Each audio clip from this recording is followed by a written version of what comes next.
Another former Trump administration official is landing a cushy job in an industry he just happened to help deregulate. No, because, draining the swamp. I mean, th- here's a question that I have, and I've been thinking about this a lot. Have you actually heard Donald Trump address the swamp now, as of late? I mean, talk about draining the swamp or how he's draining the swamp. Have you ever heard about that? I mean, look, he ran on that. He said it played well with the crowd. He didn't actually mean it, but he said it played well. But all I've been seeing from the Trump administration these past few years is just filling the swamp full of more swamp monsters. Now, one such monster was a man named Joe Bellish. Now, Joe Bellish oversaw oil and gas drilling on federal lands before resigning from the Department of Interior on Friday. Now, why did he resign? Because he decided to take a job with a foreign oil company who just happens to be expanding drilling operations on Alaska's North Slope. How convenient. Hmm. Now, Washington Post explains Balish, who served as the Interior Department's Assistant Secretary for Land and Minerals Management for nearly 2 years, confirmed in a phone interview Tuesday that he will begin working for the Papua New Guinea based Oil Search, which is developing one of Alaska's largest oil prospects in years. On Wednesday, Oil Search officials said he would become Senior Vice President for External Affairs in the company's Alaska operations, which, by the way, when Balish was working for the Interior Department, he was trying to open up for oil and gas drilling. Shocker. Now, there's more. Uh, Actually, about his time at the Interior, Balish oversaw the department's preparations to hold lease sales on the coastal plain of the 19.3 million acre refuge and to expand drilling on the 22.8 million acre reserve on the west of the refuge. This is, of course, the Arctic National Wildlife Refuge in the National Petroleum Reserve, Alaska. So now they also explain that the company has been drilling on state lands that lie just outside of these reserves, where the Trump administration is pushing to increase oil and gas development. So, again, no shocker. Here we've got massive corruption. Now, both sites happen to be home to large numbers of migratory birds, as well as caribou, polar bears, and other wildlife that they are seeking, of course, to protect. But, of course, you talk to the Trump administration and the big corporations like polar bears, F the polar bears, F the caribou. We got oil to drill, baby. Now, onto the corruption, right?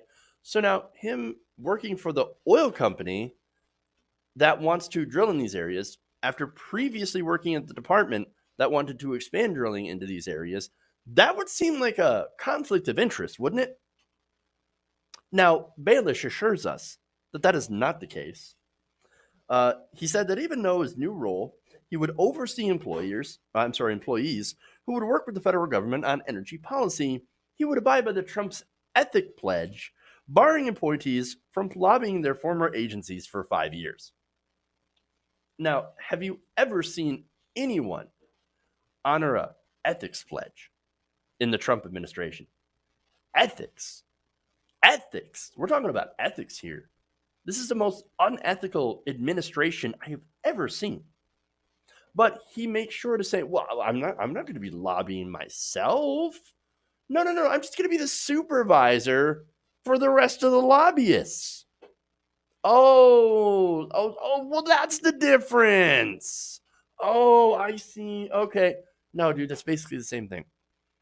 Sure, you're not going to be out there lobbying yourself, but you're going to be instructing the teams and making connections, using your connections within the federal government in order to help your lobbyist team.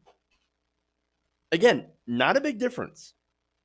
So now, one senator, only one, and that's sad, Tom Udall, he looks at this and he's like, that seems like corruption. Maybe I should write a letter. I know, right? Now, he actually did send a letter to Interior's designated ethics official on Wednesday asking that the department provide copies of all ethics filings made by Balish and any notifications of his negotiations for future employment or compensation. He said, quote, I believe the public has a compelling interest in knowing whether the necessary steps were taken to address this potential conflict of interest. Udall, I love you, man, but it's a clear conflict of interest. It's super, super obvious. But look, I understand the caution because we have a government right now that has been captured by giant corporations. So even some of the more obvious forms of corruption, like this, and conflict of interest, they're considered to be normal. Oh no, he pledged that he wouldn't lobby, and he's not actually lobbying, he's just supervising. And that's supposed to make a difference. No, it's clear corruption. And it's absolutely gross. Now, here's more pushback for this. Danielle Bryan, executive director of the Project on Government Oversight, said in an interview that the fact that Baelish had been working to make more land available for exploration near Oil Search's ongoing development raises some concerns. Well, you don't say. Bryan said, quote, if Baelish's jump to Oil Search ends up being legal, which is insane in this system, but unfortunately probably will end up being legal, it's further confirmation to me that our laws are simply inadequate. And of course, that's why. It is hard to have confidence that the decisions he was making while he was working for the taxpayers were not impacted by his aspirations or hopes to go to work for a company that was materially affected by his work. To that I say, of course it was. Of course it was. Yes, it's the revolving door. It's the swamp. He got in this position, and he's like, okay, how can I help how can I help the oil companies? How can I help this company that I could get a job with later, making millions of dollars lobbying or being a supervisor lobbyist? Look, this is the corruption. It is the swamp. It is right in your face. And they're kind of rubbing our faces in it, essentially. When are we going to do something about it? When are we going to end this corruption? I know. Donald Trump talked about ending the corruption. Oh, the Washington swamp. We're going to drain the swamp. He didn't. It's fairly obvious. The swamp is swampier than ever. He was a con artist and somebody who has no problems with the swamp. When are we going to do something about it? When are we going to actually get some ethics reforms? When are we going to actually ban lobbyists? I'm talking lifetime ban.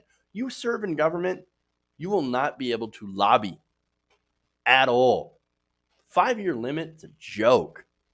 Being a supervisor to a group of lobbyists, absolute freaking joke. Give me a break. End the corruption, end lobbyists, get money out of politics.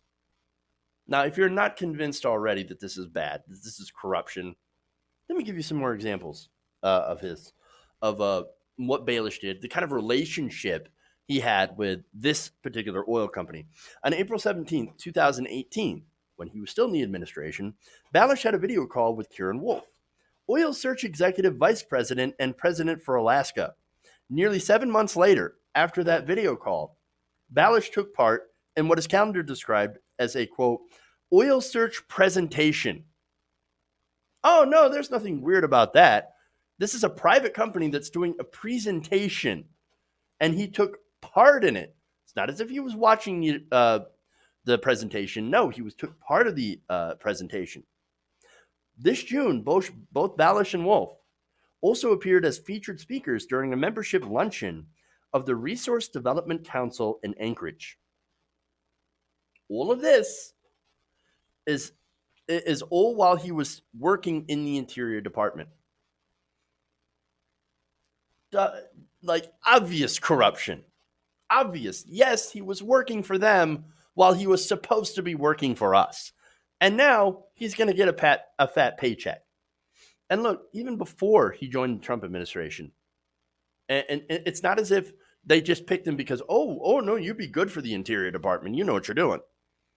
You served in Alaska for so long, and you know the area. Maybe that had something to do with it. But before joining the administration, Baelish consistently argued in favor of curbing federal restrictions on energy development in Alaska. More oil, more natural gas. That's what he wanted. That's what he'd been calling for. That's why he got picked. And then when he got picked, he started immediately working for the oil companies in Alaska so that he can get a big cushy job after he helped them fast track development for those lands, for oil and gas development. That's what this is about. If it's not obvious, it's because you don't want to see it. Again, this is funny coming from an administration that said they wanted to drain the swamp. The only thing they're draining is oil wells and putting that money right into their pockets. That's all this administration does. It is a giant con job on the American people. Now, it's funny because there's a quote in here where Balish says, oh, no. It's not about me getting paid. It's not about any of that. No, it's just about, I just want to help Alaskans live a better life. Now, one of the things about Alaska that is very interesting is there are people there, thanks to Sarah Palin. The one good thing that she actually did, and a lot of people don't know this, is that she basically had the oil companies pay people in Alaska the profits from oil. I know it's insane, right, when you think about it, because Sarah Palin rails against socialism, but here she's like, I hate socialism, but here's some socialism. We're literally going to nationalize these companies through the state government, right? If you're going to do business here in Alaska, you need to give us a big portion of your profits so I can give it back to the people. Kind of funny. So now you could say, but if you develop more oil and gas, then the people are going to get more from it. But that ignores climate change and the costs associated. These very actions, by the way, of developing these lands for oil and gas exploration will lead to more climate change and more negative effects, not just for Alaska, but the rest of the world, not to mention habitat destruction for all of these animals, as if, a lot of people care about that. And you should care about the biodiversity of this planet. But even if you don't care about it, you should care about mutually assured destruction when it comes to climate change. These companies are destroying the habitability of this planet for human beings. And there are politicians and people that are cheering that on because, hey, look, it will be helped temporarily. But in the long term, we're all screwed. But you know what? He won't be around to see it. A lot of these politicians will not be around to see it. Our kids will. But in the meantime, they don't care because they're just going to keep getting paid. Because apparently money is all that matters to them. Hey guys, hopefully you enjoyed that free video. Now I'm going to have to ask you a favor. Between the demonetization and the YouTube algorithm messing around with view counts, etc., we're having a hard time adjusting to the new YouTube reality, which is where you guys come in. See, we have a patreon.com/TYTNation set up to help us rely on you guys, the viewers, instead of big corporate ads. Look, you know the show. You know I'm not in favor of big corporations anyway. So help us transition away from relying on the ad model to pay the bills and sign up to be a patron, patreon.com/TYTNation. That goes a long way to help us keep the lights on. And you guys will know that you're supporting independent progressive media.